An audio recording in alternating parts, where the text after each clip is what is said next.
Баршаға сәлем. Ызғарлы қаңтардың өкінішке қарай елімізге тигізген зардабы мен залалы орасан зор. Әрине алдымен бұл күндері көз жұмған 225 құрбанды еске алған жөн. Көлікте баласын емізіп отырған жерінен басына оқ тиіп 4 баласы артында қалған ана. Дүкенге нан аламын деп шыққан жасөспірім. Алматыға іссапармен барған көп балалы әке. Әрқайсысының артында қолдау мен көмекке зәру жақындары қалды. Қайырымдылық қасиеті қазақ халқының менталитетіне тән. Сол себепті барынша көмек қолын созып аянып қалмайық. Жалпы интернет болмаған күндері ақпараттың бәрін теледидардан алдық.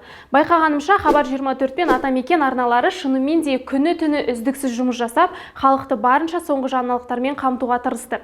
Әсіресе осы кезде бірден бизнеске көмек бойынша бастамаларды егжей-тегжей түсіндіріп отырған Атамекен палатасы сарапшыларының әрекеті өз басыма 10 әрі жылдам көрінді.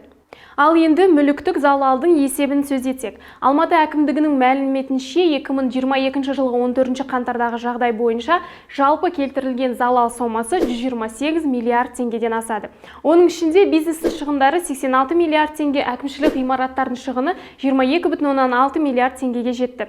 Сонымен қатар 223 бірлік техника мөлшеріндегі жылжымалы мүлік шығындары 1,9 миллиард теңге сомасына бағаланады. Алматы байк велопрокаттар станциясының шығындары 376,5 миллион теңге. Материалдық техникалық базаның шығындары 16,7 миллиард теңге. Зардап шеккен қызметкерлерге төленетін өтемақы төлемі 490 миллион теңге болды. Осы жағдайдың артынан келген басты қуанышты жаңалықтың бірі Қазақстан халқына қорының құрылуы деп білеміз. Қор денсаулық сақтау, білім беру, әлеуметтік қолдау салаларындағы нақты мәселелерді шешумен айналысады. Мысалы, сирек кездесетін аурумен ауыратын балаларға көмек көрсетеді. Қалаларда, аудандарда, кенттерде, ауылдарда балалар үшін спорт нысандары салынады. Қабілетті балаларға көмек көрсетіледі. Қазақстан халқына қорының міндеттері қандай деген сауал туындайтын шығар. Олар денсаулық сақтау, білім беру және әлеуметтік қолдау, мәдениет және спорт салаларындағы мемлекеттік қолдау шараларынан тыс қосымша қамтамасыз ету мәселелері бойынша Қазақстан халқына қайырымдылық көмек көрсету.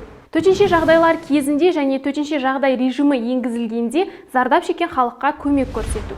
Халықтың әлеуметтік осал топтарынан мұқтаж балалар мен балалар үшін спорттық инфрақұрылымның дамуына және оның қолжетімділігін арттыруға жәрдемдесу.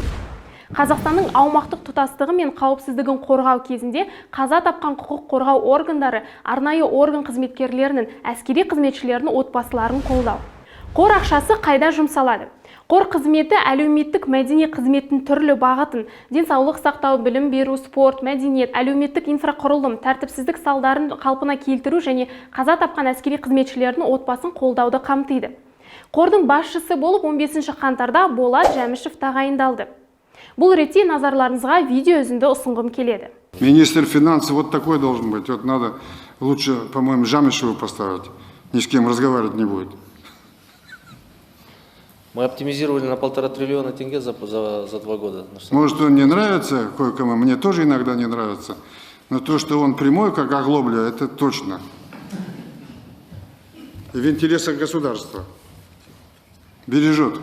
Бұл жерде Назарбаевтың мадақтап отырғанын емес, Жәмішевті бір беткей, үндемей жүрсе де жұмысты адал атқаратынын атап өткенін сөз еткім келеді. Қаржыландыру қайдан келеді? Қорды қаржыландыру жеке және мемлекеттік көздерден жүзеге асырылады. Қорға халықаралық қайырымдылық ұйымдарының көмегін, лотерея қызметі операторының, мөлшерлемедегі есепке алу орталығының және басқа да монополистер, ірі бизнес өкілдері қаржысын міндетті және тұрақты түрде тарту жоспарланып отыр. 17 қаңтардағы жағдай бойынша қорға 12,136 миллиард теңге түскені белгілі. Оның 10 миллиардын Каспий банк және оның құрылтайшылары Вячеслав Ким мен Михаил Ламтадзе жіберген. Халық қайырымдылық қорынан 2 миллиард теңге түсті. Степногор тау-кен химия комбинаты 350 миллион теңге аударған. Сонымен қатар қоғамдық қорға ерікті ретінде 6519 қазақстандық ақша аударған. Қазір жеке тұлғалардан келген жалпы сома 10,1 миллион теңгеден асады. Фортебанк акционерлік қоғамына жақында ғана келген басқарма төрағасы Рейнис Рубинистің алғашқы бастамаларының бірі Қазақстан халқына қоры үшін заңды тұлғаларға арналған шоттар ашу болды. Экономист Олжас Құдайбергенов Қазақстан халқына қорына ақша аудармай, керісінше алу керектігін айтты. Мемлекеттік қызметшілер қорға бір күндік жалақысын жібермеу керек. Қор бұл мақсатқа арналмаған деді. Қор бір кездері салықтан жалтарып, ақшасын шетелге шығарып, енді азаматтық санасын көрсетіп көрсетуге дайындар үшін. Сондай-ақ бай адамдар мен заңды кірісі бар компаниялар да аудара алады. Сондықтан бір күндік жалақыны аудару үрдісін тоқтату керек деді.